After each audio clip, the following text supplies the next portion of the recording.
scrounging for food, oblivious to the danger. 12-year-old Clement and his brother Farai dice with death. They have to take their chances, or they won't eat. A 70-year-old grandmother sweeps up grain that fell off the truck's head into the capital. Her dignity destroyed, her family now paupers. She says she never thought she'd be reduced to such desperation. There is no money for food. Where do I find it? I don't work. We are struggling, my grandchildren and I. She cradles what little she's collected like it was her own child, a precious commodity that only a few years ago was easily available.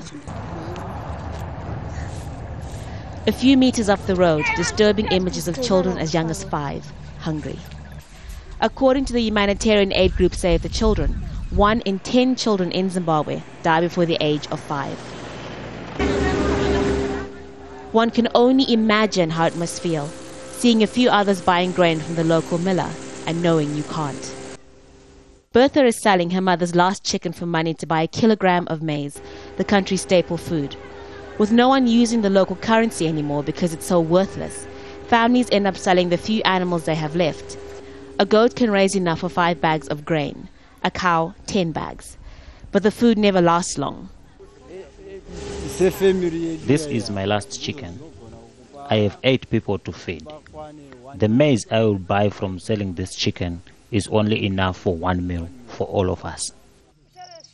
Humanitarian groups say more than 5 million people will be dependent on food aid by the end of the year.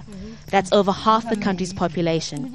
Yet international aid groups are still reluctant to give food to a government led by President Mugabe. A handful of people do get some assistance. We're not going to survive at all. Otherwise, one of our children were going to bed just because of hunger. But the food coming into the country is nowhere near enough. And the more malnourished families become, the less likely they'll be able to fight off cholera, which has now killed close to 3,500 people. According to the Minister of Health, as far as cholera is concerned, we are in a crisis. And as far as the food shortages are concerned, we have a deficit, and I think that combination indicates a disaster. And it is a disaster, as more and more children wait for food, not sure where their next meal will come from or how long their families will stay hungry. Haru Matasa, Al Jazeera, Binga District.